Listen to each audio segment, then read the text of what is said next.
Hello students, last class में हमने physiology of digestion का जो टॉपिक है वो स्टार्ट किया था और उसके बारे में कुछ इंट्रोडक्टरी बातें हम लोगों ने करी थी। हमने बात की थी कि आपका जो पूरा डाइजेस्टिव सिस्टम है उसको हमने दो पार्ट्स में डिवाइड किया हुआ है। One is your alimentary canal and second is your accessory digestive glands. Alimentary canal में हमने बक्कोफेरेंजियल कैविटी के बारे में पढ़ना शुरू किया था और उसमें हमने बात करी थी कि माउथ में कौन कौन से स्ट्रक्चर्स होते हैं, जिसमें हमने बात करा था पैलेट होता है, पैलेट को डिस्कस किया था, यूविला, टंग एंड टीथ्स के बारे में हम बात कर चुके हैं। चूँकि माउथ में ही सलाइवरी ग्लैंड ओपन होती है तो अब हम सलाइवरी ग्लैंड्स को डिस्कस करेंगे। पूरी एलिमेंट्री कैनाल में जहाँ जहाँ जो एक्सेसरी डाइजेस्टिव ग्लैंड ओपन होगी उस पर्टिकुलर एलिमेंट्री कैनाल में डाइजेशन को particular part of alimentary canal में डाइजेशन को पढ़ते वक्त हम वहीं पे उस एक्सेसरी डाइजेस्टिव ग्लैंड का क्या रोल है उसको भी पढ़ लेंगे। So this was your diagram of the digestive system. Let's continue to your salivary glands.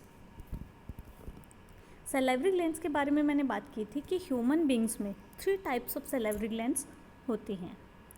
First is your parotid gland.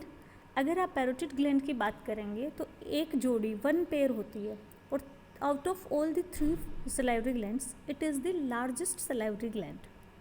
और ये जो ग्लैंड है एक डक्ट के थ्रू आपकी बकल कैविटी में ओपन होती है। उस डक्ट को कहते हैं अपन स्टेंशंस डक्ट। मैं आपको लोकेशन दिखाती हूँ इसकी।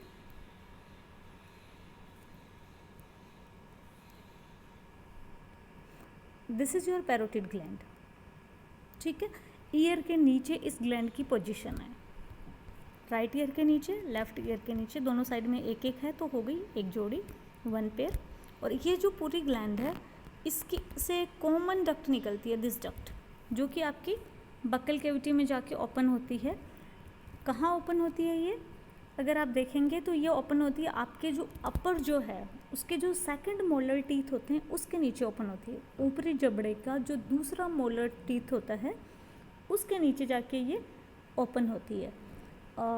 इस ग्लैंड में कभी कभी कुछ वायरल इन्फेक्शन हो जाता है जिसकी वजह से ग्लैंड जो है उसमें स्वेलिंग आ जाती है, इसका साइज़ बढ़ जाता है और इस डिज़ीज़ को या इस कंडीशन को अपन मम्प्स कहते हैं। काफ़ी पेनफुल सिचुएशन होती है। अगर आप लोगों को याद हो तो आपने देखा होगा कुछ लोगों के कान के नीचे की तरफ जो आपका चीक है, ईयर के नीचे का एरिया है, नेक है उस पर्टिकुलर रीज़न की, वो काफ़ी ज़्यादा सूज जाती है, वहाँ पे रेडनेस नज़र आती है और उसके बाद में उसमें हमें डॉक्टर से कंसल्ट करना पड़ता है तो पता लगता है आपको मम्प्स हो गया है, ठीक है। What is mumps? It is the viral infection of the parotid salivary gland. Second type की जो सलाइवरी ग्लैंड है ह्यूमन बींग्स के केस में, that is your submandibular gland. Just like parotid gland ये भी एक जोड़ी होता है, 1 पेयर होता है और ये जो है अपने लोअर जो के नीचे लोकेटेड होता है। इसकी भी लोकेशन देख लो, ये है सबमैंडिबुलर ग्लैंड, ठीक है, निचले जबड़े के नीचे स्थित है और ये भी एक डक्ट के थ्रू ओपन होता है बकल कैविटी में, ठीक है। ये जिस डक्ट के थ्रू ओपन होता है उसको हम कहते हैं वार्टन्स डक्ट। क्या कहते हैं? Wharton's duct. फिर थर्ड टाइप की सलाइवरी ग्लैंड जो है उसका नाम है सबलिंगुअल ग्लैंड। नाम ही बता रहा है, सब मीन्स बीनीथ, लिंगुअल मीन्स टंग, यानी जीभ के नीचे की ओर होती है ये ग्लैंड। और लास्ट 2 ग्लैंड्स के बारे में मैंने कहा कि एक एक कॉमन डक्ट के थ्रू, लाइक राइट साइड की ग्लैंड जो है वो राइट साइड में एक डक्ट के थ्रू ओपन होगी, लेफ्ट साइड की ग्लैंड जो है वो लेफ्ट साइड में एक डक्ट के थ्रू ओपन होगी, यानी कि कॉमन डक्ट से बकल कैविटी में ओपन होती है। लेकिन अगर सबलिंगुअल ग्लैंड की बात की जाए तो इसमें बहुत सारी छोटी छोटी डक्ट्यूल्स के थ्रू ये ओपन होती है, ठीक है, बकल कैविटी में। और ये जो छोटी छोटी डक्ट्स हैं इनको हम कहते हैं रिविनस डक्ट। क्या कहते हैं? Rivinus ducts. इसकी भी लोकेशन देख लो एक बार, ये आपकी टंग के नीचे सिचुएटेड है। This one is your sublingual gland. अब हम बात करते हैं, चूँकि हमें तो पूरा मैमल्स का पढ़ना है, सिलेबस में मैमल्स मेंशन किया हुआ है तो ओनली ह्यूमन बीइंग पे नहीं छोड़ सकते। अदर देन ह्यूमन बीइंग जो बाकी के मैमल्स होते हैं उनमें एक और ग्लैंड होती है जिसको हम कहते हैं इंफ्रा ऑर्बिटल ग्लैंड, या फिर इसको कहते हैं जाइगोमेटिक ग्लैंड। यानी ह्यूमन में 3 तरह की सलाइवरी ग्लैंड होती है, लेकिन अगर पूछा जाए, क्वेश्चन आ जाए कि मैमल्स में कितनी टाइप की सलाइवरी ग्लैंड्स होती है तो आंसर होगा 4। अगर ह्यूमन में पूछा जाए तो आंसर होगा 3। जो इंफ्रा ऑर्बिटल जाइगोमेटिक या फिर जाइगोमेटिक जो ग्लैंड है वो ह्यूमन बींग्स में एब्सेंट होती है। अगर बाकी के एनिमल्स में आप देखोगे तो ये यहाँ आँखों के नीचे, आई ऑर्बिट के नीचे लोकेटेड होती है, इस वाले एरिया में, beneath the eyes, under the eyes. It was all about your salivary gland.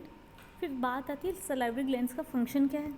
तो ऑब्वियस सी बात है, as the name indicates saliva का सिक्रीशन करती हैं। तो अब हम देखते हैं कि सलाइवा होता क्या है, यानी कि इसका कंपोजिशन क्या है। तो सबसे पहले तो बात करते हैं कि पीएच क्या होता है सलाइवा का। तो सलाइवा का पीएच होता है 6.8, यानी कि slightly acidic. As you know कि 7 पे न्यूट्रल होता है, न्यूट्रल से थोड़ा सा एसिडिक की तरफ है, हल्का सा, ठीक है। कंपोजिशन की अगर बात की जाए तो सलाइवा में 99.5% वाटर होता है। उसके अलावा इसमें होते हैं इनऑर्गेनिक एंड ऑर्गेनिक कंपोनेंट्स, 0.5% जो है इनऑर्गेनिक एंड ऑर्गेनिक कंपोनेंट्स होते हैं। अगर इनऑर्गेनिक कंपोनेंट्स को देखें तो इसमें सॉल्ट्स होते हैं, आयन्स होते हैं, sodium ion, chloride ion, potassium ion, bicarbonate ion, ये सारे होते हैं। और अगर सलाइवा के ऑर्गेनिक कंपोनेंट्स की बात करें तो इसमें एंजाइम्स होते हैं, ठीक है, म्यूकस होता है, और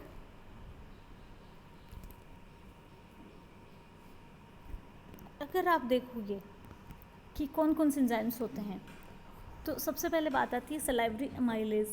सलाइवा में जो अमाइलेज एंजाइम पाया जाता है जिसका पर्टिकुलर नेम है टाइलिन, ठीक है, सबसे डोमिनेटिंग एंजाइम है या सबसे इम्पोर्टेंट एंजाइम है सलाइवा का, जिसका काम होता है आपके जो स्टार्च होते हैं उनका डाइजेशन करना।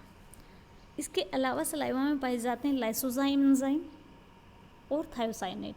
लाइसोजाइम और थायोसाइनेट दोनों ही एंटी माइक्रोबियल प्रॉपर्टी रखते हैं, यानी कि फूड के साथ अगर कोई माइक्रोब्स आ जाते हैं तो उन माइक्रोब्स को किल करने का काम कौन करता है, lysozyme and thiocyanate. Plus saliva में होता है म्यूकस, और म्यूकस का काम क्या होता है बच्चों, म्यूकस जो है वो फूड को लसलसा बनाता है, फूड को मॉइस्ट बनाता है ताकि उसको चबाना आसान हो जाए, मुंह में घुमाना आसान हो जाए और सॉफ्ट हो जाए फूड। अब हम देखते हैं कि टाइलिन या सलाइवरी अमाइलेज जो है वो बक्कल कैविटी में किस तरह से स्टार्च का डाइजेशन करता है। तो हम देखते हैं कि स्टार्च जो होता है it is a polysaccharide. Plant जो फूड मटेरियल है उनमें कार्बोहाइड्रेट्स का सबसे बड़ा जो फॉर्म है जो कि प्लांट्स में देखने को मिलता है दैट इज़ स्टार्च। और एनिमल्स के अगर प्लांट्स का स्टोर्ड फूड भी है ये, अगर एनिमल्स की बात करें तो that is glycogen, both are polysaccharides, ठीक है। तो ये स्टार्च का डाइजेशन करता है। स्टार्च को जो टाइलिन एंजाइम है वो माल्टोज में कन्वर्ट कर देता है, ठीक है। Maltose is a disaccharide. अब आप ये देखो कि क्या पूरा का पूरा जो स्टार्च है वो बक्कल कैविटी में डाइजेस्ट हो जाता है? नहीं, ऐसा नहीं होता है। मैक्सिमम 30% जो स्टार्च है, मैक्सिमम की बात कर रही हूँ, इससे नीचे कितना भी हो सकता है, मैक्सिमम 30% स्टार्च जो है उसका डाइजेशन बक्कल कैविटी में हो सकता है। यानी कि जितना टोटल स्टार्च अपनी फूड में है उसमें से 30% को अधिकतम अमाउंट में अपन माल्टोज में कन्वर्ट कर सकते हैं।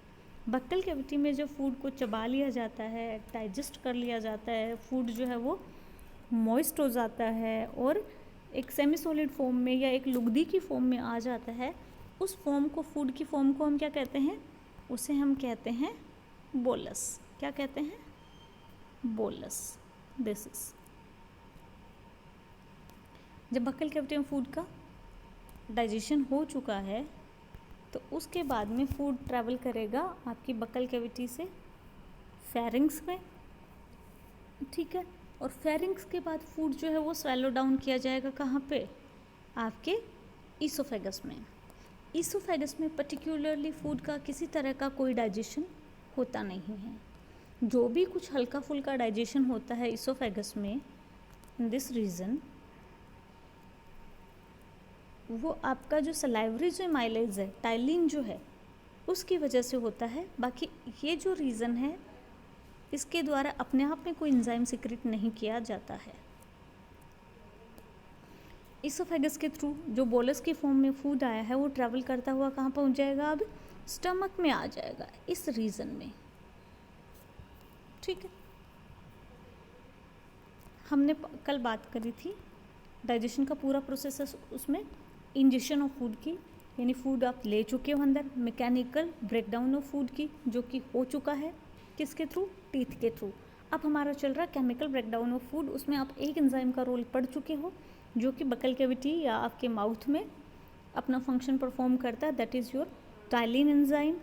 उसके बाद हमने बात करा फेरिंग्स और ईसोफेगस अपने आप में कोई डाइजेस्टिव एंजाइम सीक्रेट नहीं करते हैं। Whatever digestion takes place into the pharynx and oesophagus, it is just because of the salivary amylase और टाइलिन एंजाइम। फिर बात आती है स्टमक की। स्टमक जो है उसके द्वारा गैस्ट्रिक जूस का सिक्रेशन किया जाता है, जहाँ पे फूड का काफ़ी सारा डाइजेशन होता है। इसकी बात करेंगे हम नेक्स्ट क्लास में, because it is a lengthy topic और अभी आगे कंटिन्यू नहीं कर पाएंगे हम। ओके, तब तक के लिए आप लोग इसको देखिएगा। आज एक असाइनमेंट डाल रही हूँ, वो भी कंप्लीट करके आप मुझे सबमिट कीजिएगा।